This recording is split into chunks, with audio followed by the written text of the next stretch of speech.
Okay, so for this problem, we will be determining the complete response of the system below. For the force response, use x as the input. Given x equals 2 cosine of 10t plus 5, y phasor over x phasor equals 5s over s cubed plus 4s squared plus 4s plus 8. I will be starting with the force response, and the force response is going to be we're going to want to solve for this y phasor and then make our force response as after we've solved for the y phasor. So starting with the y phasor, is equal to the x phasor times the transfer function. As we can see right here, just multiply this over here, x phasor times the transfer function, which is this. We can make our x phasor from this up here, right? So we have our x phasor equals, and then we have our amplitude, which is this guy, this 2 here, and then at an angle of this 5 here. If you're not familiar, we also have an s, which is equal to this plus omega j. And then if we look, this is going to be our omega here. And then we do not have a sigma because there's no e to the x out front here. So this is just going to be equal to 0 plus 10j. And right, again, this 10 comes from this 10 here. The 0 is because there is no e to the x in front of this cosine here. Now, after we have those two pieces, we can plug in this s for all this, these s's in here. So we can do that, and we can try to solve for our y phasor, which is going to be equal to our 5 times s over s cubed plus 4s squared plus 4s plus 8 times our 2 angle 5.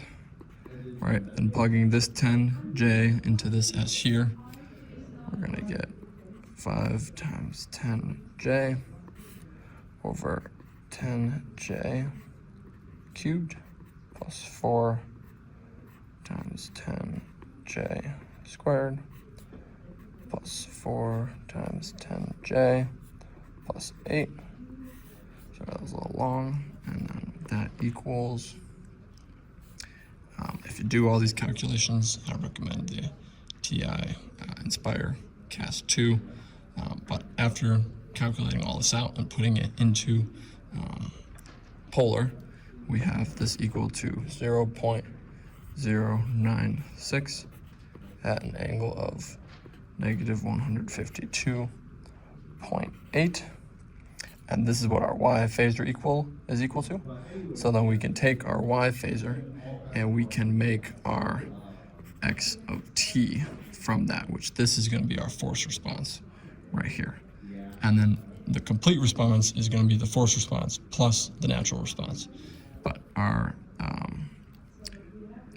x sub, I'm going to call it x sub f of t for forced of t, is going to be equal to 0.096 times cosine of 10t minus 152.8 degrees. And this right here is our forced response. For finding the natural response.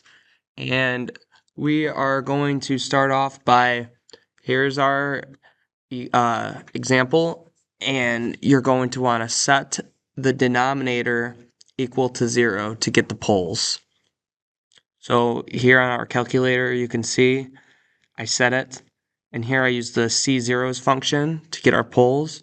So our S1 is negative 3.51, our S2 and our S3 are negative 0.245 plus or minus J 1.49.